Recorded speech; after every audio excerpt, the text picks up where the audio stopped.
ക്രിസ്തുയേശുവിൻ്റെ നിസ്തുല്യ നാമത്തിൽ ശുഭസന്ദേശത്തിലേക്ക് സ്വാഗതം.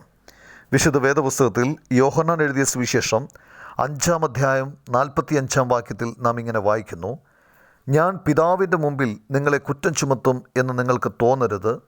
നിങ്ങളെ കുറ്റം ചുമത്തുന്നവനുണ്ട്, നിങ്ങൾ പ്രത്യാശ വച്ചിരിക്കുന്ന മോശ തന്നെ.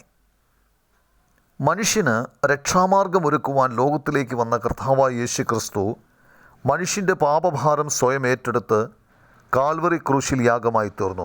3-ാം ദിവസം മരിച്ചവരുടെ ഇടയിൽ നിന്ന് ഉയർത്തെഴുന്നേൽക്കുകയും ചെയ്തു. പാപത്തെ ജയിച്ചവനായ കർത്താവായ യേശുക്രിസ്തുവിൽ വിശ്വസിക്കുന്നവൻ്റെ മേൽ ദൈവം ശിക്ഷ വിധിക്കുന്നില്ല. ദൈവം പാപത്തെ വെറുക്കുന്നു. അവൻ പാപത്തിന് വിധിച്ച ശിക്ഷ നരകമാണ്. ന്യായവിധിയുടെ നാളിൽ മനുഷ്യൻ ദൈവസന്നിധിയിൽ നിൽക്കും. ആ ദിവസം കർത്താവായ യേശുക്രിസ്തു മനുഷ്യനെ കുറ്റപ്പെടുത്തുകയില്ല. എന്നാൽ മനുഷ്യനെ കുറ്റപ്പെടുത്താൻ മറ്റൊരുവനുണ്ട്. യഹൂദന്മാരെ സംബന്ധിച്ചിടത്തോളം അത് മോശയുടെ ന്യായപ്രമാണമാണ്. മറ്റുള്ളവരെ സംബന്ധിച്ചിടത്തോളം അവരുടെ മനസ്സാക്ഷി അവരെ കുറ്റപ്പെടുത്തും. കാരണം അവർ ദൈവം അവതരിപ്പിച്ച രക്ഷയുടെ മാർഗത്തിൽ വിശ്വസിക്കാത്തതിനാൽ, അതായത് കർത്താവായ യേശു ക്രിസ്തുവിങ്കൽ.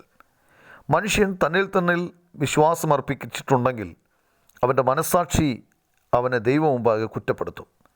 ഇങ്ങനെ നിങ്ങൾക്ക് സംഭവിക്കാതിരിക്കാൻ ശ്രദ്ധിക്കുക. ദൈവം നിങ്ങളതിനായി സഹായിക്കട്ടെ.